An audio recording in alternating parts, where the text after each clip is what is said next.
मुख्यमंत्री पदाचा चेहरा कोण? उद्धव ठाकरे होणार का आणखीन कोण होणार?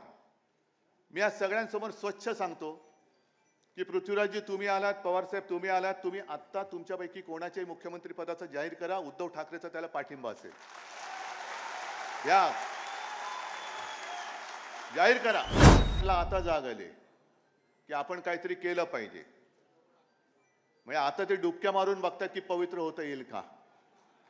मग रक्षाबंधनामध्ये ते स्वतःचे फोटो छापतायत, सगळीकडे स्वतःचेच फोटो छापतायत.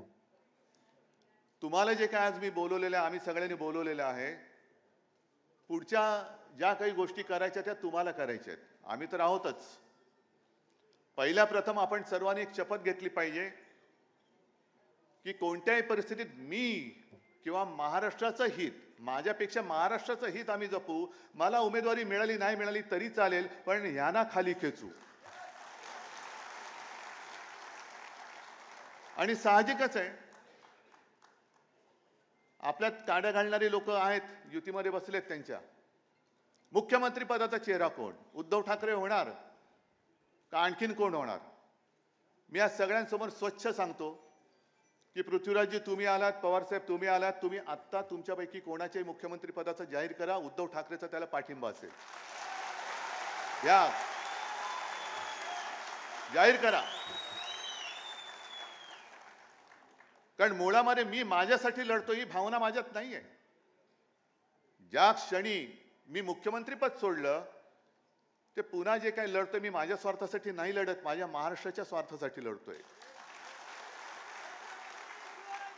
आणि आजपर्यंत कोणाची हिंमत झाली नव्हती, ती यापुढे सुद्धा होणार नाही. महाराष्ट्राला झोकवण्याची जो हिंमत करतो त्याला आम्ही गाडून टाकतो. ह्या इतिहासाची पुनरावृत्ती आम्हाला करायची, गाडून टाकू आम्ही त्याला.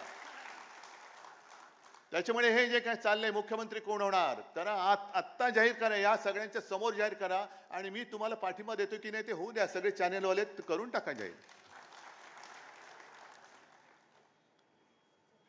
मुख्यमंत्री कोण होणार आम्ही बघू, काय करायचं ते आम्ही नाही. पण आणखीन पुढचा धोका सांगतो. जो अनुभव आम्ही भाजपच्या युतीत घेतलेला आहे, त्या अनुभवाची पुनरावृत्ती नकोय मला.